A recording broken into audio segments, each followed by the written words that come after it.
Gentleman from Alabama, Mr. Moore, for 5 minutes.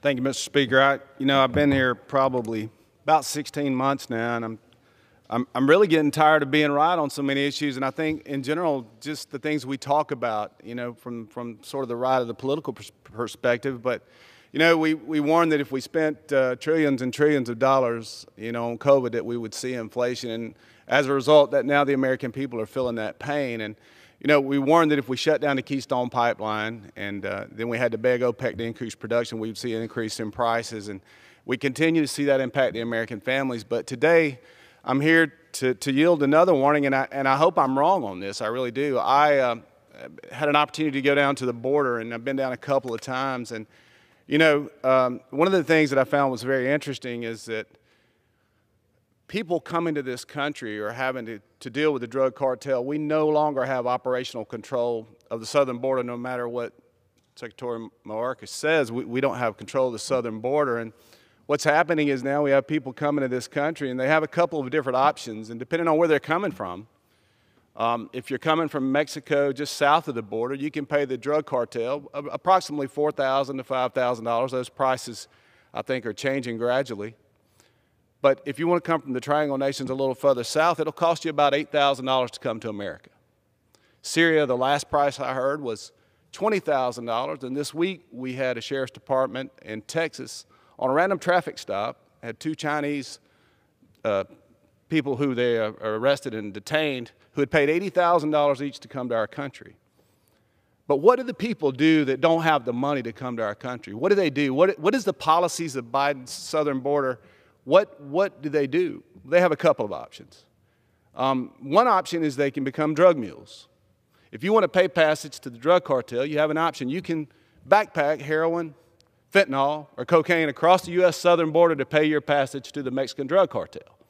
Now, the thing we need to be reminded of is those drugs are not going to stay in those border towns. We saw that this year. We're losing about one person every 5 minutes to fentanyl overdoses in our country. We're setting a new record level there, and there were a lot of sad mothers on Mother's Day this past Sunday. And I talked to a physician friend of mine in a college town, and she warned me. She said, "Barry, we're seeing a lot of young people who see these drugs online. They might think they're getting a Xanax, and they're getting something laced with fentanyl." That's one of the warnings that we're issuing here today. The drugs are coming to a town near you. The other thing that this policies of crossing our southern border and this open border policy of the Biden administration, the other thing it's doing is creating human trafficking. We heard a briefing yesterday morning, and what happens now is used to they would at least separate the child from the mother and do an interview to try to get to the bottom of, are these people really related, or are these children being trafficked into America? The Border Patrol agents are so overwhelmed right now on our southern border. The text I heard was broken arrow, I believe was the term. They don't even interview now. We're putting these children on buses.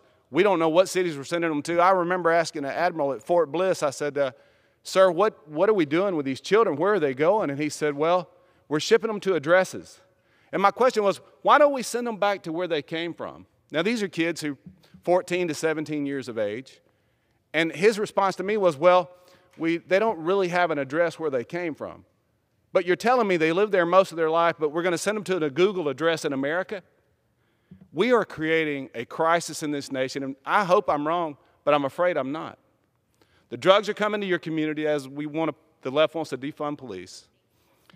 And these people are making payments. Most of this money now, the indentured servants and the human traffic, the ones who don't traffic the drugs across in a backpack, they're making installment payments to the cartel south of the border. So most of the money that's being made is being sent south of the border. And we got a ton of statistics here, and I don't want to try to go through this, but let me say this. Under this administration, we have a historic event now. Instead of every 30 years, about every 30 to 40 days, we're seeing a new historic event, whether it's inflation or gas prices, the border crisis, the numbers of death as a result of drug overdoses. And again, I hope I'm wrong on this, but let me say this, and for all of our friends, I hope you'll go see the border. I'd encourage the president, the vice president, please go see what's going on. We have an invasion on the southern border. We do not have operational control anymore of the southern border. The drug cartel are controlling our southern border, and it's estimated that they're going to make close to $100 billion on just human trafficking across the border alone. That does not count their drug profits. We have a crisis on our southern border, and I will say this, a closed border is a compassionate border. And thank you with that, Mr. Speaker, I'll yield back. Gentleman yields back. The chair recognizes the gentlewoman